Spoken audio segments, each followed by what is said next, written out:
Argentinian... Now, and New Zealand jockey Shane Dye capped off a remarkable 12 months when he guided Victorian colt Canny Lad to victory in the $1.8 million Golden Slipper Stakes at Rose Hill. As Cameron Williams reports, Dye has now won 2 slippers, the Blue Diamond Stakes and the Melbourne Cup in the past year. Despite the threat of rain, thousands packed Rose Hill for the most open Golden Slipper in years. Everyone had a last-minute tip. I've gone the draw card, but not with a great deal of confidence. Yeah, even for horses that weren't in the race. Hello, kiss. But most of the money was for Paklani, just ahead of Mudlark draw card, and Shane Dye's mount, Canny Lad. Further back then is Canny Lad as they straighten up, followed by Orange, and Triscay is pushed right off the track on the corner. Into the straight With Me and Our Horizon. With Me appears to be a narrow leader. In third place, Paklani under the whip, running on gamely, followed by Canny Lad, and further back, Luso inside the 200 mark. With Me as the leader, Canny Lad getting through on the inside of the filly, and they're clear of Paklani. With Me just in front, Canny Lad, the colt, is driving through on the inside. He's coming home the better, and it's another Golden Slipper to Shane Dye, the Victorian Canny Lad. For Dye, the amazing achievement of riding 2 slippers and a Melbourne Cup in the past 12 months, a feat worth over $300,000 in riding fees. Great feeling. I've got to worry about next year's Melbourne Cup now, and next year's Golden Slipper. Everyone will forget you next week now. Don't think so. Canny Lad's victory was his 6th from 7 starts, in finishing 3/4 of a length ahead of With Me in a time of 1:15.4. The other $1 million race at Rose Hill was the BMW Invitational over 2,400 metres. Japan Cup winner Kiwi mare Horlicks was the punter's popular pick. Here are the closing stages of that race. In the straight, 300 out, Dr. Grace tackled left, right and centre by Savage Toss and Lord Highbrow. His Citizen bursting through, and further out King's High and Better Loosen Up, but Citizen burst to the lead, 150 out. Mick Dittman goes for home in the BMW, and Citizen is leaving them in the last little bit. He's racing right away and he's going to bolt in. Citizen wins the BMW over Lord Highbrow. Third's close. Yes, Mick Dittman making the most of a split about 200 metres from home, and the Victorian trained Citizen did the rest to upstage some of the world's best stayers. While the spotlight was on Rose Hill this afternoon, the local racing action was at Moonee Valley. Let's have a look at the doubles and quaddies. The extra double on 7 and 1 returned $64.15. The daily double paid $19.30 for picking 11 and 9. The quadrella on 1, 8, 5 and 9 gave punters a handy $1,610.20, and the quad extra paid $874.50 for picking 11, 5, 9 and 3. Geelong... Well, unlike Greg Norman, jockey Shane Dye knows how to win the big ones. Today he rode Victorian colt Canny Lad to victory in the Golden Slipper at Rose Hill after having won on Courtsa last year. In between, of course, was his Melbourne Cup success on Torrific last November. Even under grey skies, it's the golden day of Sydney racing.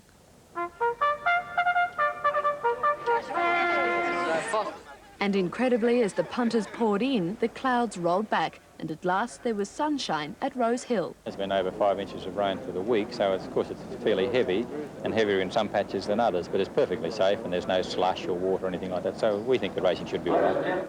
Conditions weren't as good in the betting ring. Despite the big crowd, bookies said takings were way down on last year. Paklani, 40 to 10. With the money that did come in, punters put Western Australia's entry Paklani as favourite, ahead of the Victorian colt Canny Lad and overnight favourite Draw Card, though her trainer David Hayes remained confident. Oh, she handles these wet tracks. Last week the track was a little bit, not quite as heavy as this, but of the 2-year-olds, she handled it better than any 2-year-old this season, so that's a little bit in her favour. They swing for home, and With Me is taken on and headed by Our Horizon, who went to the lead. In behind them, Paklani's racing home well, and they're followed closely then by Canny Lad, who's trying to edge its way into the clear, but now switching over to the inside. With Me's in front. Canny Lad is booting up along the inside to have a crack at With Me, and it's With Me in front of Canny Lad. Canny Lad doing a bit the better. With Me sticking to its guns. Canny Lad is zooming to the lead in the last 50, and Canny Lad has beaten With Me. In the third placing, a great run to get the third is Paklani. Shane Dye had ridden right to plan to win his 2nd consecutive Golden Slipper. I think this horse is just something special, and I always have. All I want to do is ride big winners and ride as many as I can, and I'm very fortunate, 23, to already have ridden 2 Golden Slippers in the Melbourne Cup. I thought, thank God for that, it's all over. Now to the second figure Event at Rose Hill this afternoon, the BMW International. Savage Toss taken on now by Dr. Grace, who's coming up. It's inside. Mountain Kingdom is finishing hard along the inside, and here's Sedestin joining into a line of about 5, with Lord Highbrow putting in a good run. Sedestin and Mountain Kingdom taken on by Lord Highbrow, who's making a big finish. Sedestin in front of Lord Highbrow, 50 out. Sedestin's pulling clear for a good win, and Sedestin has beaten Lord Highbrow. Mountain Kingdom or Horlicks third, couldn't split them. On the New South Wales TAB, Golden Slipper winner Canny Lad paid $6.80 and $3 even, With Me $3 and Paklani $2.40. In the BMW International, the winner paid $5.40 and $1.50, Lord Highbrow $3.50 and Horlicks $1.60. Well, Canny Lad's connections pick up $1.8 million, but the Victorian dividends were a bit less. The winner paid $3.30 and $1.40. Well, today's local racing was at Moonee Valley, and punters saw Darren Gauci return from suspension to the winner's circle with Bold Rancher in the third. We'll take a look at all of today's results now. And in race 1, the Puckle Handicap, Sister Angela, the winner, with Harry White on board, paid $1.55 and $75. To race 2, and Solemn Oath held out Prince Redeemus and Fair Offer, the winner paying $5.30 and $1.05. Race 3, in fact, was a good one, not just for Darren Gauci, but for the Freedman stable. A quinella for them, Bold Rancher up from Mille Grazie. Now to race 4, the Ardmillan, Clem Dimsey, a caller. Watermaster, 150 left to go, and Hassam shot away by 3 lengths. Sharp As in second place, followed by Kingfield Flyer, but the imported galloper too good. Hassam beautifully ridden, scores by 2.5 lengths. Tight for second and third between Cardew and Sharp As. Next home Kingfield Flyer, then War Hymn. A new race record time for the winner Hassam from Sharp As and Cardew. Race 5 is next. They're followed by Acid Test and Acid Print on the outside, finishing strongly. 200 metres to go. Plush Embassy kicked away by 1.25 lengths. Acid Print down the outside with Western Sovereign finishing well, but Plush Embassy ridden to the line is going to score. Plush Embassy by 1 length, Western Sovereign. Acid Print got third on the outside. Plush Embassy came up pretty well after having won at Cranbourne last Thursday. Race 6 was the Roxburgh Handicap. Squeezed up behind him at the 200. Harapan Jaya in front by 1 length. Shumace on the outside trying hard, and Reputed coming on the scene late, but it's going to be Harapan Jaya all the way. He's kicking away, in fact, and Harapan Jaya is going to win by 2 lengths at the finish. Tight for second and third. Reputed might have got there from Shumace. Just behind. Harapan Jaya was a country winner at Sale 2 starts ago and paid a handy $4.20 and $1.25. Now to race 7. Mark now, they had a bit of a bump running on ice and Hot Set. Seaside Lady coming at them quickly, 3 wide and 4 wide. Benbarra Queen starting to storm. Seaside Lady after Hot Set. Hot Set in front of Seaside Lady and Benbarra Queen down the outside. Hot Set's won from Benbarra Queen. Seaside Lady all running on ice for third. Hot Set, an upset of sorts to outlast Benbarra Queen and Seaside Lady. And the final race was the Dallas Handicap, favourite Frontier Boy with a good win from Trompet at 66, with Super Trend third. The double for 11 and 9 paid $19.30. The extra double, the numbers 7 and 1, $64.15. The quadrella numbers 1, 8, 5 and 9 paid $16, 10, 20. And the quad extra numbers 11, 5, 9 and 3 paid $874.50. And for tonight, Sue, that's all in sport. Angus, thank you. Greg Norman sure looked like a disappointed man, didn't he? Well, a lot's expected of him, and sometimes it's hard to come up all the time. Well, earlier in Sports World, we showed you Canny Lad winning the Golden Slipper Stakes, and it was another Victorian trained horse ridden by a Sydney-based jockey who won the other $1 million race, the BMW International at Rose Hill yesterday. But this stayer, Sedestin, is owned in Tasmania. The 4-year-old beat some of the best horses in the world, and his improvement is a triumph for his trainer Bob Hoysted, and the race was a triumph for top jockey Mick Dittman, who was at his brilliant best. The 11 starters in the BMW International have won more than $10 million in prize money, and the thoroughbreds represented the very best from here and overseas. The Australian assault was led by Better Loosen Up and Lord Highbrow, and from New Zealand there was Horlicks and Flying Luskin. International horses included Highland Chieftain, Mountain Kingdom and Savage Toss. Horlicks was the favourite at 15 to 8. On the top turn at the 900 mark, and Dr. Grace led narrowly from Savage Toss, and Lord Highbrow going up to make a line of 3. Flying Luskin on the fence behind those leaders, followed by King's High as they go past the 800 mark. Further back then is Highland Chieftain on the inside of Citizen, followed by Better Loosen Up, who's about to take off. Interstellar second last, and Horlicks on the fence as last as they near the turn. She'll have to do something sensational to win. Up to the bend, 500 out. Dr. Grace just led Savage Toss and Lord Highbrow. Mountain Kingdom behind those. Flying Luskin under pressure. Right around the outside, King's High and Better Loosen Up is widest of all on the turn into the straight. And Horlicks behind a wall of horses as they turn the corner. In the straight, 300 out. Dr. Grace tackled left, right and centre by Savage Toss and Lord Highbrow. His Citizen bursting through. And further out, King's High and Better Loosen Up. But Citizen burst to the lead, 150 out. Mick Dittman goes for home in the BMW. And Citizen is leaving them in the last little bit. He's racing right away and he's going to bolt in. Citizen wins the BMW over Lord Highbrow. Third's close, Mountain Kingdom and Horlicks. This was Sir Destin's first victory at Weight for Age. Originally, he'd gone to Sydney for the Sydney Cup, but after running second in the Segenhoe and now winning the BMW International, all of a sudden, he's the latest star in Australian racing. Well, he drops to 52 in the Sydney Cup, and there's no doubt he's a very good stayer, wet or dry. And, you know, 2 miles, he was a very good run this year's Melbourne Cup. He was a bit unlucky. He was caught back in the field, long way off the leaders, and still rattled home very good at the finish of the race. So, you know, I can't see this Sydney Cup being anywhere near as strong as the Melbourne Cup. And with him only 52 on his back in the present form he's in, he's certainly going to give a great sight. Good tip there from Mick Dittman, that Sydney Cup coming up in a fortnight. And whilst the Sydney Turf Club is to be congratulated for its promotion of the International Stakes, once again, the international horses were found wanting. And until a top horse from Europe or America wins this race, the event will remain a major happening in this country, but almost a non-event overseas. Well, the other big money race at Rose Hill was the $300,000 Storm Queen Stakes. Champion trainer Tommy Smith has had a quiet autumn with a dearth of class horses in his stable, but his top-class 3-year-old filly, A Little Kiss, ended the drought for TJ. The Storm Queen Stakes is a guide to the AJC Oaks, and A Little Kiss was a 14-to-1 chance.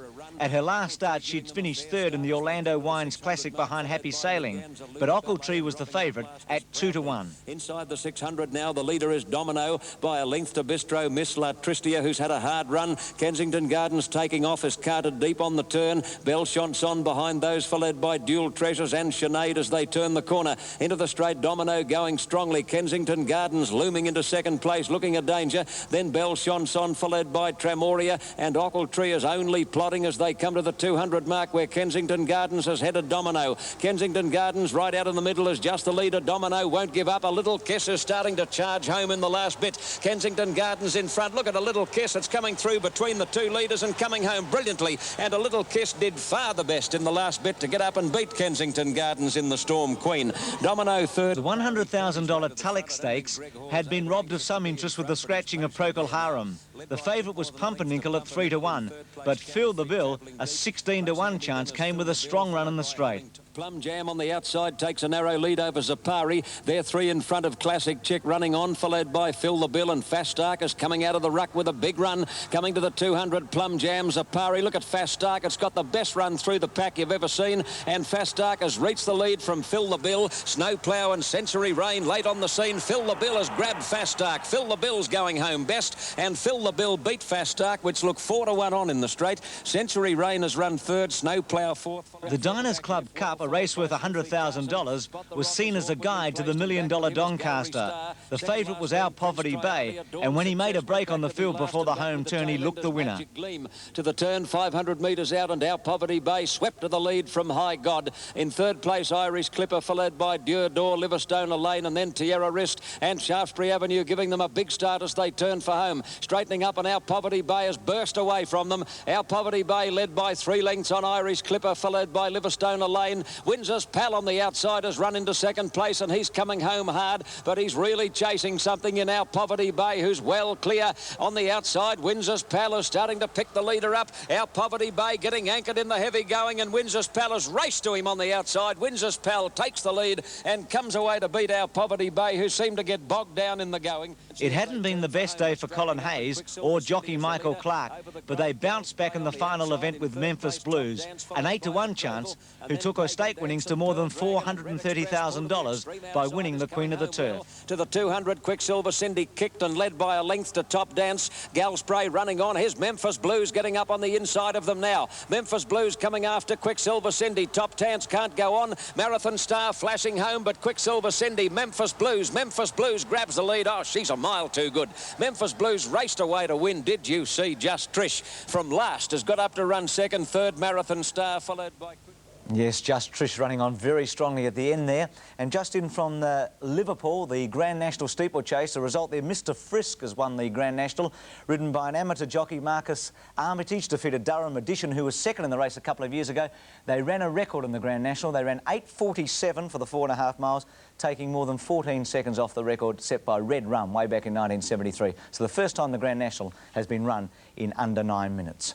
That's it for racing. Derby next week in Sydney. Time now for Sports World's greatest hits. This week it comes from Raby in New South Wales, and Tommy Maestra wants to have another look at that controversial world title fight between Johnny Famechon and Fighting Harada. It was in the Sydney Stadium in May 1969. Famo was defending his featherweight crown for the first time against the Japanese legend who had lost the bantamweight title to Lionel Rose in 1968. We pick up the fight in the 5th round.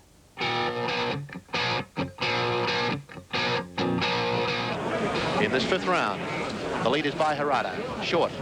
Famechon, left and left again. Harada comes up with the left hand. Jab now by Famechon. Hooked by Famechon was a good punch. That was a good punch. A whirling right hand in close by Harada. He threw that right hand short and hard. A chopping punch. Moving in towards Famechon. Famechon right back in the corner. Terrific right to the head by Harada. Famechon defending desperately now. Round the ring he goes. Left hook to the head now by Harada. Right to the head now by Harada. A right by Harada again. Famechon hits him with a left hook. And he's down. Harada's grabbed him by the legs. But I think the referee will put a count on him. Yes, it was a clean knockdown. Yes, a knockdown. Hit him with a left hook. Harada doesn't believe it was a knockdown. Only a few seconds to go to the bell. For the end of the 14. A right to the head now by Famechon. Hard right by Harada, left by Famechon. The jab by Harada. Right hand. Famechon's down. A terrific right hand. He's down. He smiles rather limply across at the corner. The count of 8. Famechon's in real trouble. But the bell due to go. It's a left to the head. There goes the bell. And a very shaky Famechon. Very, very shaky as he comes back to the corner. Getting close to the referee's decision. How does referee Willie Pep score the fight? We'll know in just a few seconds. Referee levers them away once more. Famechon bleeding from the nose now. And the referee gets them away once more. Here comes the decision. It's a left and right into the body by Harada. Push Famechon back into the corner. Laying in there on him. And here comes the bell. And a draw. The referee has made it a draw. And Johnny Famechon is still the featherweight champion of the world. Terry Riley scored the last round, 5-4 for Harada. Famechon is back in the ring. I think that there's going to be an amended statement here.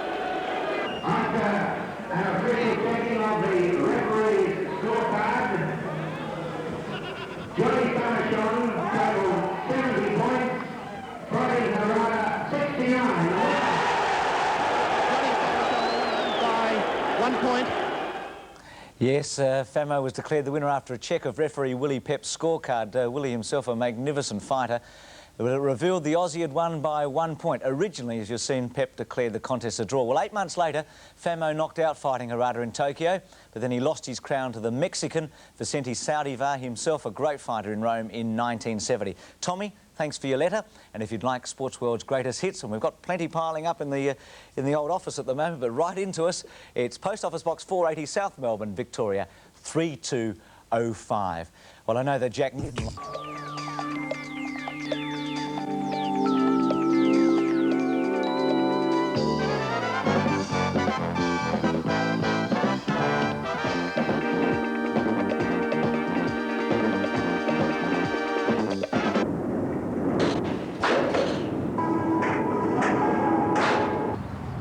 From Steeltown, the Ironman Showdown. Wide World of Sports presents exclusively the Australian Surf Life Saving Championships. It's the biggest gathering of athletes since the Olympic Games. More than 4,000 of this country's finest are in Wollongong to battle what has been a wild and woolly surf. There's been a lot written and said. Now, finally, the ultimate Ironman shootout. The Mercer brothers against Leach, Hendy, Riddington and Kenny. This will be the clash of the titans, as will the thoroughbreds in the $1.8 million Golden Slipper Stakes at Rose Hill. Will it be Drawcard, Canny Lad or Paklani? We have exclusively the world's richest two-year-old sprint, plus the BMW International featuring Horlicks, Dr. Grace, Better Loosen Up and Mountain Kingdom. Johnny Taps in top hat and tails for a top day at the Hill. And I'll be there, putting on my top hat, tying up my white tie, dusting up my tails. While that's going on, so will a multitude of classic surf life-saving events from the boats to R&R, live from the Gong. And we'll check out the ups and downs of a weekend of footy follies. Are we expecting too much? And the Golden Slipper, Ray Warren, what are conditions like out there? Well, thanks, fellas. Here at the track, quite incredibly for Sydney, we haven't had any rain and haven't had any rain for about 24 hours. Nevertheless, the track is certainly going to be heavy. The man that'll call the Golden Slipper, John Tapp, that's been the talking point most of the week. Ray, Lindsay Davies, the course manager, admitted to me early this morning that on Thursday night he'd given up hope. The sun came out on Friday with a stiff breeze to boot. They got a helicopter to dry out one or two bad patches. So even though it's heavy and really heavy, it is uniformly heavy. It won't be worse in one spot than another. And I think, as you know, that's the important thing about heavy tracks. It's all the same. Well, given that, Ken, your final assessment for the Slipper? I'm sticking with Jimmy Cassidy, Ray. I think that the Perth filly Paklani will win. I used to think the Perth form was hopeless. Placid Arc changed all that. I think it'll continue in 1990. The Cinderella story, the Slipper to fit Paklani, Triscay the main danger. Well, there they are, the two men that'll bring you the excitement of Golden Slipper Day from Rose Hill. A busy day on the wide world of sports as we take you back to the studio. Thanks, Ray. Really a sprint in the $1.8 million Golden Slipper. Here's Ray Warren. Thanks, Max. Back here at Rose Hill, the scene of the running of the Golden Slipper, and the horse that will probably run favourite is one of four trained by Colin Hayes. I'm talking of Drawcard, and Michael Clark is the postillion. Well, Michael, a great win by Drawcard in the Magic Night last Saturday with Neil Payne in the saddle. Yes, Ray, she handled the conditions well last start, and you know, that's a great advantage today with the track the way it is racing, and you know, she does seem comfortable in the ground. You had the choice of mounts. You had no hesitation? Well, I think, you know, our four runners are probably very even. There's not a great deal between them. You know, and under today's conditions, the wet ground, my filly's gone through it probably the best of them, and you know, I'm just hoping she can adapt to it today. You've drawn the rails. Is that going to be a disadvantage? Well, it just possibly depends how the races are being run and where the winners are coming from. At the moment, they seem to be racing well along the inside, and it shouldn't be too much of a disadvantage. You know, she's a filly that's pretty well relaxed and easy to ride, and you know, you probably just got to try and make your own luck a little bit. Well, talking of luck, I hope you have plenty of it. You've never won a Slipper. Michael Clark, Victoria's leading jockey, aboard Drawcard, favourite for the 1992 East Golden Slipper. It's back to North Wollongong, and here's Kenny Sutcliffe. Thanks, Ray. Well, gee, Maxie, we've seen two good Ironmen. We're looking. Yeah, thanks very much, Kenny. What a great day it is here now. Slipper excitement is building up. Just on 22 minutes to the big race, the Golden Slipper, $1.8 million in prize money. We used to dream of those figures. That used to be American prize money, but our racing's just as big as theirs now. The big news from the Slipper is that the punters have stayed solid with the jockey of the moment, Jimmy Cassidy. The Cassidy mount, Paklani, is a clear favourite on the tote at odds of about 7-2. There are a few surprises. Let's look at them. Number one, Kenny Lad, is showing at 6-1 on the tote. Remember, there's still 20 minutes of betting to go, and a lot of these could change. Our Horizon is at 20-1, Unspoken Word, the same price. 15 Orange is a tip from the Rose Hill track. 40 Temperate King from Victoria. 14 St Jude from Queensland. 9 Triscay, fancy getting 9-1 Triscay. Surely she'll firm a bit, but she's still showing that at the moment, $9.90 for $1. Paklani's favourite at 7-2, jockey Jim Cassidy. Drawcard at 7-1. She bolted in here last week in the Magic Night quality. She's bigger odds than everybody thought she'd be on the tote. She's got one barrier. 14-1 Mahasan, another stable runner from the Hayes stable, owned by Sheikh Mohammed. 7-1 With Me. She's at quite good odds. 50-1 Century Pike from Melbourne. 15 another Victorian Lasso. Road Song, another Hayes runner, is at 25-1. 40-1 Faith in Marie, trained by a woman, and would you believe it, ridden by a woman. Mrs. Leslie Belden should be 400-1, but I reckon all of you ladies have stayed solid and put $1 or $2 on Leslie Belden. Wrap around, TAB number 16 is at 33.0-1.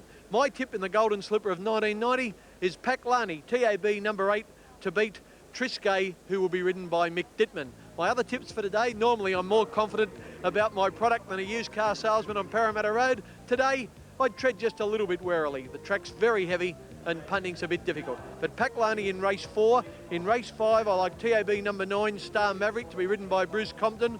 In the BMW International, top class field of international and Australian and New Zealand horses, I like a bit of value here, value with a capital V. Citizen, to be ridden by Crackerjack jockey Mick Dittman. TAB number 9, Citizen, in the BMW International. And in race 7, which we're also doing live, another tricky race, number 6, Magic Gleam, who'll be ridden by the New Zealand jockey Lance O'Sullivan. Plenty of excitement at Rose Hill, Ken. I hope it's the same at Wollongong. Yeah, you're not wrong about that, Ken. We look forward to that. At our sports desk. Max, in basketball, 4 matches played overnight in the second round of the NBL at the Perth Entertainment Centre. The Wildcats too good for the Illawarra Hawks, and they won 125-118. At the Melbourne Glasshouse, the Tigers beat Westside Melbourne 150-119. At Newcastle, the Falcons just tipped the Canberra Cannons 119-118, and that's after the match was forced into extra time. And in Sydney, the Kings went down for the second time this season, losing to North Melbourne, the Premiers, 106-101. A telecast of the famous 2-year-old race, the Golden Slipper Stakes, sponsored again by Tui's, and this is the 34th running of the Classic. So far, we've seen 16 colts successful, 13 fillies, and much to the disappointment of the purists, a total of 4 geldings in that span of some 33 years. Now, the parade attracted the attention of the very big crowd in attendance at Rose Hill. We don't have official figures so far, but we'll try and pass those on later. Incidentally, the all-time record crowd for a Golden Slipper is 40,000, and we saw that crowd turn out in 1969 when the Great Vane was successful. Canny Lad, a magnificent colt representing Victoria. In fact, one of only 6 colts in the race, and he certainly looks to be the big hope of the boys' brigade. Kenny Callender is ready now with some tote information, and I believe the amount of money being held in the win tote is definite proof that the Australian gambler is the craziest in the world, Ken. Is he what, John? Everybody's here to bet today, both on and off course, and why wouldn't they? The best 2-year-olds in Australia. The sun has come out at exactly the right time. We've had stinking weather. It's been very, very wet in Sydney. Yesterday it cleared up, and today it stayed fine. God bless the weather. Here we go. Number 1, Canny Lad, is coming now to 11-2. He's showing about 6-1 early. On the tote, he's showing $6.70, just over 11-2. Number 2, Our Horizon, at 25-1. Unspoken Word at 25-1. Or Ranch, stablemate of Triscay, one of the 2 Jack Denham runners. He's at 16-1. He's racing in purple colours with a white cap today to distinguish him from the normal white with the purple cross of Triscay. Temperate King is at 50-1 from Melbourne. St Jude from Barrier 2 is at 16-1 to be ridden by the Queensland jockey Brian York.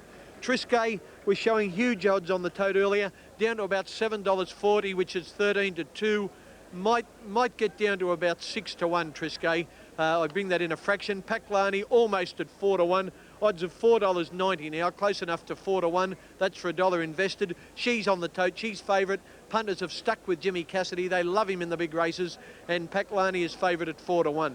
Draw card. The South Australian horse is solid at $7 even. Odds of 6-1 to be ridden by Michael Clark.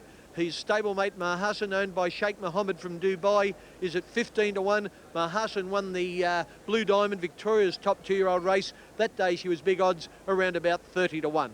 With me, trained by the Queenslander Bruce McLaughlin.